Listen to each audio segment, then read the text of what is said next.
jaalata Yesuus dibataako maamila kiituu gammade boqotaa garaan koo Yeesi koo baay'ee si jaalata Yesuus dibataako maamila kiituu gammade boqotaa garaan koo Echechira balbala korratani chaapere se mul'isa argamu keenya keessaa ta'u deemina hin hafsisa Echechira balbala korratani chaapere se mul'isa argamu keenya keessaa ta'u deemina hin hafsisa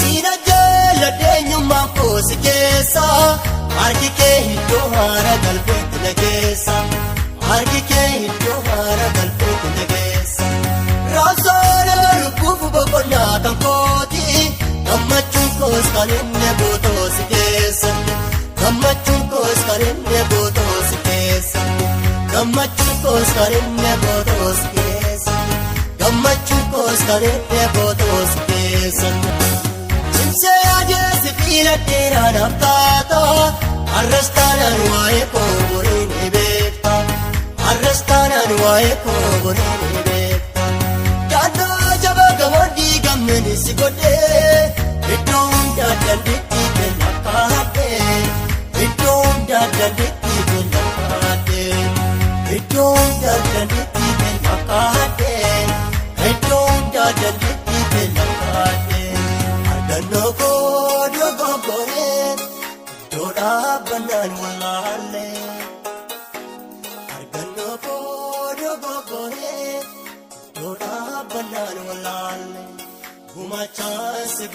Yoo gooftaa keenya gargaarsa guddaa nu gootee nu eegdee nu tiskitee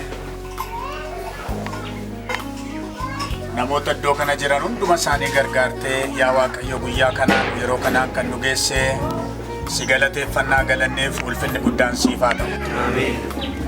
Humna qabaannee jabina qabaannee beekumsa qabaannee dandeettii qabaannee ofii keenya of eegnee of tiskinee har'an geenye Waaqa uumaa keenya situ nu eege galanni siif haa ta'u.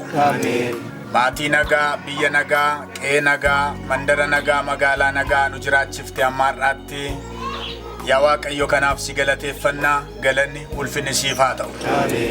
Yaa Waaqayyo kan lubbuu keenya barbaadu nu balleessuuf kan maatii keenya barbaadu nu balleessuuf kan biyya keenya barbaadu nu balleessuuf hojiin seexanaa baay'een otoo jiru nagaatti fayyaatti eegdee guyyaa kanaan nu geesse ulfinni siif haa ta'u. Ulfinni siif haa ta'u.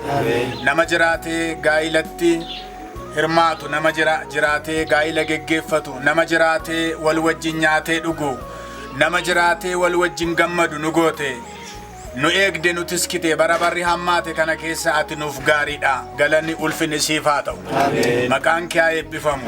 Ammas yaa Waaqayyo guyyaa kana iddoo garaagaraatii kan dhufne fagoof dhiyoorraa kan dhufne obboloonni firoonni namoonni adda addaa iddoo kana kan jirru yaa Waaqayyo dhimma gaa'ila firoota keenyaaf wal geenye gaa'ila kana keessatti argamuun eebbisuun jaalala kee haa ta'u. Iddoo ati jirtu eebbatu jira iddoo ati jirtu nagaatu jira iddoo ati jirtu jaalalatu jira iddoo ati jirtu badhaadhummaatu jira maqaa Yesuus Kiristoosiin ati gidduu keenyatti argami.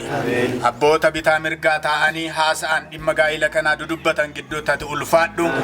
Ta'iin iddoo kanatti guyyaa kana ta'u hundumtuu ulfina keetiif haa ta'u. Kanaan kan mormu ergamni hamaan maqaa Yesuus Kiristoosiin kan rukutame haa ta'u. Jiraachuu namaa gammaduu namaa kan hin jaalanne ergamni daabiloos maqaa gooftaa Yesuusiin kan waraaname haa ta'u. Yaa Waaqayyootti nu wajjiniin ta'i jalqabaa haga dhumaatti nu geggeessi.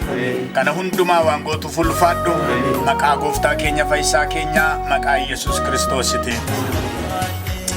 Argannoo koo dogoggoree iddoo dhaabbannaan wallaallee Argannoo koo dogoggoree Doda banaan wallaalle gumachaan si godhee lubbuu jireenyaaf si turaa malee gumachaan si godhee lubbuu jireenyaaf si turaa malee jireenyaaf si turaa malee jireenyaaf si turaa malee jireenyaaf si turaa malee jireenyaaf si turaa malee Dhoksaa gadi fagoo seenaa dabarseerranii akka dirriigamu kuufameera garoona keessa.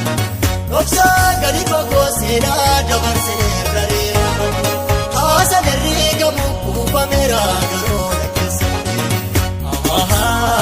Kuufameera garoona keessa.